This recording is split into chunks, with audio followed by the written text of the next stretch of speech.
Baik, bismillahirrahmanirrahim. Assalamualaikum warahmatullahi wabarakatuh. Jumpa lagi dengan saya di Abil Maiwa Channel.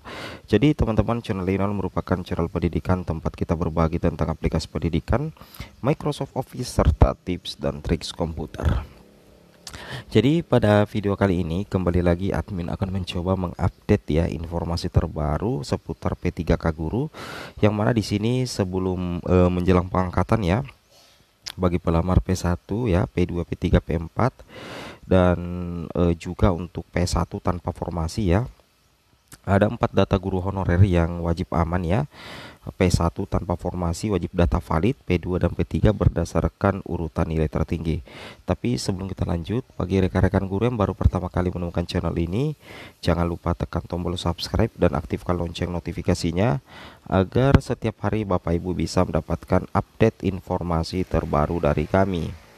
Jadi tanpa berlama-lama lagi, kita langsung saja to the point ke informasinya terkait 4 data guru honor yang wajib aman ya, terutama bagi P1 tanpa formasi ya, karena nantinya akan ada pengangkatan ya untuk pelamar prioritas 1, 2, 3, dan 4. Oke, let's go.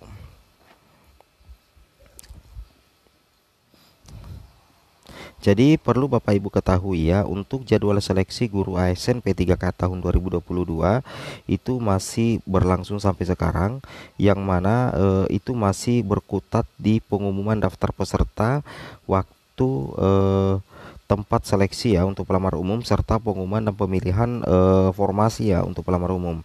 Namun info yang ditunggu-tunggu oleh P1, P2, P3, P4 tentunya adalah pengumuman hasil seleksi ya untuk V1, V2, P3 dan pelamar umum yang direncanakan dilaksanakan pada tanggal 2 sampai dengan tanggal 3 Februari 2023. Itu yang wajib Bapak Ibu pahami dan Bapak Ibu cermati Bapak Ibu ya. Kemudian nantinya itu akan ada masa sangga di tanggal 4 sampai dengan 6 Februari, jawab sangga di tanggal 7 sampai 13 Februari, dan pengumuman kelulusan pasca sangga itu dilaksanakan di tanggal 20 sampai dengan tanggal 21 Februari 2023. Dan nantinya untuk pemberkasan itu secara online tentunya, itu pengisian DRH itu 22 Februari sampai dengan 13 Maret, dan usul penetapan NIP-nya itu 1 bulan penuh ya, 7 sampai 31 Maret 2023. Seperti itu ya.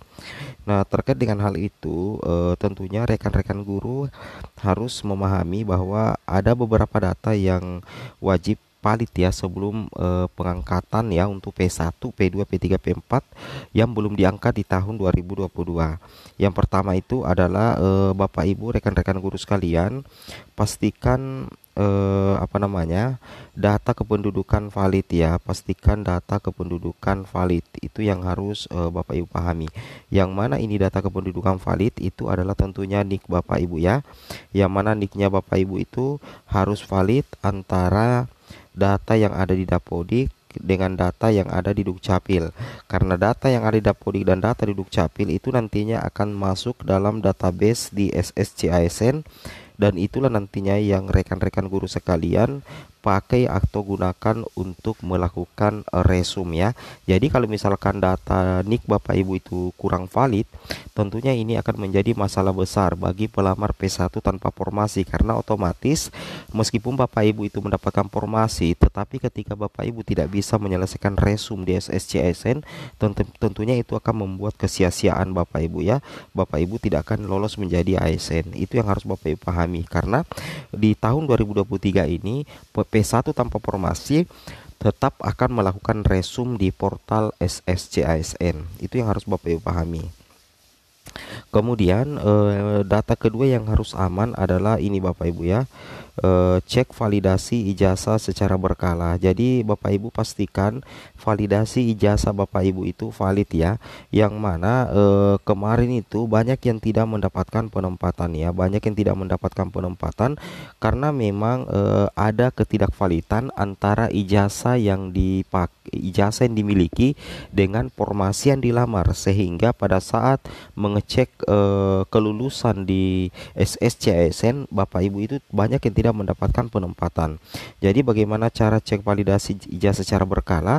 Karena kita ketahui terkadang kalau misalkan ijazah kita sudah valid di verbal ijazah di tahun lalu, terkadang itu akan kembali bermasalah di tahun depan ya, di tahun 2023 maksudnya. Jadi Bapak Ibu perhatikan info GTK-nya, cek validasi ijazah di verbal ijazah Bapak Ibu yang ada di info GTK. Itu yang harus Bapak Ibu pahami ya. Kemudian yang ketiga ya, yang perlu Bapak Ibu pahami adalah ini ya, linearisasi ijazah dengan beban mengajar. Bapak Ibu perlu ketahui bahwa ini adalah satu contoh SK pembagian tugas dalam proses belajar mengajar. Misalkan ini ya, guru kelas mapelnya ada jenis PTK yang diajarkan di Dapodik itu adalah guru kelas. Berarti nantinya ijazah Bapak Ibu itu wajib guru kelas juga ya. Kalau misalkan guru mapel, maka kalau misalkan jenis PTK Bapak Ibu guru mapel, maka ijazah Bapak Ibu kalau misalkan di SD berarti itu guru agama atau guru olahraga atau guru mulok. Jadi intinya jenis PTK Bapak Ibu harus linear dengan ijazah agar nantinya beban mengajar Bapak Ibu itu diakui. Hal itu sudah diutarakan oleh Bu Hasna bahwa persiapkan diri Anda untuk perekrutan 2023 untuk P1, P2, P3. Kenapa? Karena data P1, P2 dan P3 itu sudah terkunci Bapak Ibu ya. Perbaiki Dapodik. Jika guru SD harus jadi wali kelas sesuai dengan ijazah karena gak ada jam jadi wali kelas ya. Nah, jadi istilahnya seperti ini. Sekalipun misalkan di Dapodik itu Bapak Ibu tidak mengajar sebagai wali kelas, maka secara otomatis kalau misalkan ijazah Bapak Ibu itu adalah guru kelas, maka jenis PTK Bapak Ibu itu wajib ya, tetap harus guru kelas ya. Meskipun sekalipun Bapak Ibu tidak memiliki jam mengajar sebagai guru kelas. Ingat itu ya, jenis PTK harus selalu relevan dengan ijazah yang Bapak Ibu miliki dan diinput di Dapodik. Seperti itu ya. Ini yang data yang ketiga. Kemudian data yang keempat adalah Bapak Ibu perlu mengetahui bahwa Kemendikbudristek itu dalam hal ini Kemenpan RB itu sudah memiliki 4 arah kebijakan ya. Jadi yang pertama itu adalah fokus pada pelayanan dasar guru dan tenaga kesehatan dengan seoptimal mungkin. Jadi di tahun ini, tahun 2023, salah satu kebijakan pengadaan ASN tahun 2023 itu adalah guru honorer ya dan tenaga kesehatan. Jadi ini tentunya menjadi kabar gembira bagi P1 tanpa formasi karena nantinya akan menjadi prioritas Kemenpan RB pada arah dan kebijakan pengadaan ASN tahun 2023. Seperti itu ya. Kemudian lanjut lagi di sini Bapak Ibu guru yang terhormat. Di sini sebenarnya ya di tahun lalu bahkan di tahun 2021 ya, di sini dikatakan sejak tahun 2021 pemerintah pusat telah membuka kesempatan bagi pemerintah daerah untuk mengajukan formasi guru P3K hingga 1,1 juta guru Bapak Ibu ya. Namun pemerintah daerah mengajukan formasi guru P3K kurang dari 50% kebutuhan guru di setiap tahunnya. Nah, jadi yang menjadi salah satu penyebab sehingga banyak P1 tanpa formasi karena memang pemerintah daerah ya tidak maksimal dalam mengajukan formasi karena beberapa penyebab termasuk anggaran, biaya anggaran pengangkatan dan penggajian untuk guru P3K ya. Tapi saat ini menurut admin pribadi itu sudah sangat berubah drastis Bapak Ibu ya. Itu sudah ada solusinya di sini. Di sini dikatakan tahun 2023 Kemendikbudristek telah menghitung kebutuhan guru sebesar 662.919 guru P3K. Kami mendorong pemerintah untuk mengajukan formasi guru sebesar 100% kebutuhan. Anggaran gaji dan tunjangan melekat pada guru P3K telah menjadi bagian dari transfer daerah. Jadi di sini ada 3 arah kebijakan dari Kemendikbudristek Bapak Ibu ya. Nah, yang paling utama di sini, jika pemerintah daerah tidak mengajukan formasi sesuai kebutuhan, maka pemerintah pusat akan melengkapi jumlah formasi guru P3K. Kemudian Undang-Undang APBN itu sudah mengatur bahwa anggaran gaji dan tunjangan itu melekat pada P3K dan sudah spesifik. Jadi aman Bapak Ibu ya.